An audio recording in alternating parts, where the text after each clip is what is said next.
አመሰግናለሁ። እንግዲህ በዛሬው ዕለት በመዘዞ ቀጠና እንገኛለን።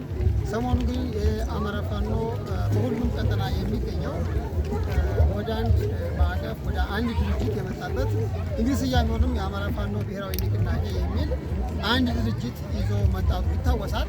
ዛሬ በአጋጣሚ ጥምቀት ነው። ጥምቀት ላይም ተገኝተናልና ይህም በተመለከተ ሰራዊቱም አመራሩም አባሉም እንዲሁም ህዝቡም የራሱን አስተያየት እየሰጠ ይገኛልና እዛ አጠገቤ የሚገኘው የአማራ ፋኖ ሸዋ ጠቅላይ ግዛት ዕዝ የሕክምና ቡድን ሎጂስቲክ ኃላፊ ነውና ወንድሜ አርበኛ እንዳለ በሰሞኑን በሰራዊታችን በድርጅቱ አንድነት ምን ተሰማ?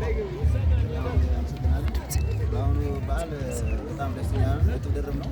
ሁለት በዓል ነው ያለብን። አንድ ጉዳይ በዓሉ ሁለት በዓል ነው። ሰራዊታችንም ህዝባችን ደስታ ያቀረበት በዓል ነው። ሁሉም ደስተኛ ሆኖ የዋለ በዓል ነው። ዘንድሮ በዓል እጥፍ ድርብ የሆነበት በዓል ነው። በጣም ደስታ ተሰምቶኛል። አርበኛ አመሰግናለሁ። እንግዲህ ከዚህ ቀደም በተለያየ ምክንያት የአማራ ፋኖ አንድ ድርጅት የለውም በሚል ምክንያት ወደ ፋኖ ያልተቀላቀሉ ወይም ደግሞ ወደ ጥላት የገቡ ግለሰቦች ይኖራልና ለእነሱ ምን መልእክት ይኖራል?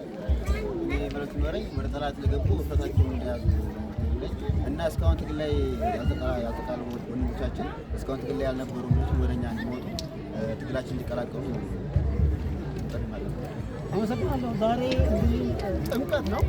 ትናንት ወደ ከተራ ነበርና ሰራዊታችን በተለይ ለእኛ ለፋኖች ይህ ቀን እጥፍ ድርብ በዓል በመሆኑ ከአንድነቱ ጋር ተያይዞ ሰራዊታችን በዚህ መሰረት በዓሉን እያስከበረ ህዝባችን ደስ ብሎት ውሏልና ከአንድነቱ ጋር ተያይዞ በጎንደር፣ በጎጃም፣ በሸዋ፣ በወሎ ላሉ የፋኖ አባላት የምታስተላልፈው መልዕክት ካለ?